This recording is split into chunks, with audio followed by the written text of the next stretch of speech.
விஜய் கட்சி ஆரம்பிக்கிறதுக்கு முன்னாடி ஒரு வாக்குறுதிகள், சில வாக்குறுதிகள்லாம் கொடுத்துட்டு வந்தார்.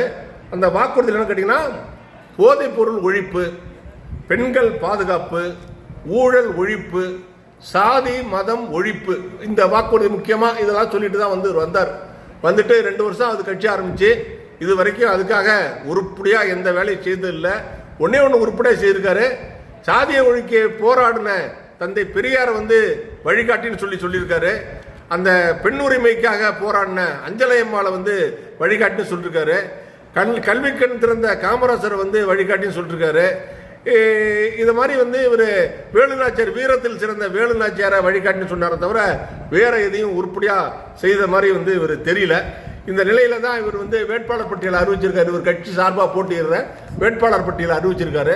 அந்த வேட்பாளர் பட்டியல் எப்படியாப்பட்ட பேர் வழிகளாக இவர் சீட்டு கொடுத்துருக்காருன்னு சில உதாரணத்தை நான் சொல்கிறேன், கேட்டுங்க.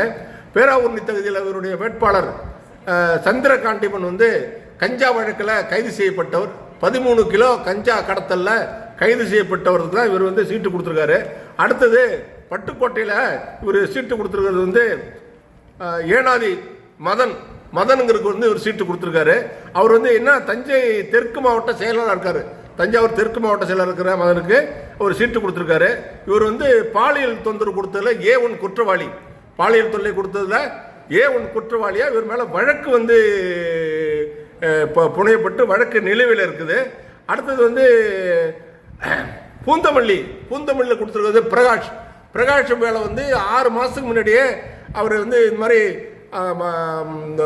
பாலியல் குற்றச்சாட்டில் ஈடுபடுறாருன்னு சொல்லிட்டு அந்த பெண் நிர்வாகி புகார் கொடுத்ததாகவும் இதுவரை எந்தவித நடவடிக்கை எடுக்கலன்னு சொல்லிட்டு அவங்க நேரடியாக இன்னைக்கு நிருபர்களை பார்த்து பேட்டி கொடுக்குறாங்க.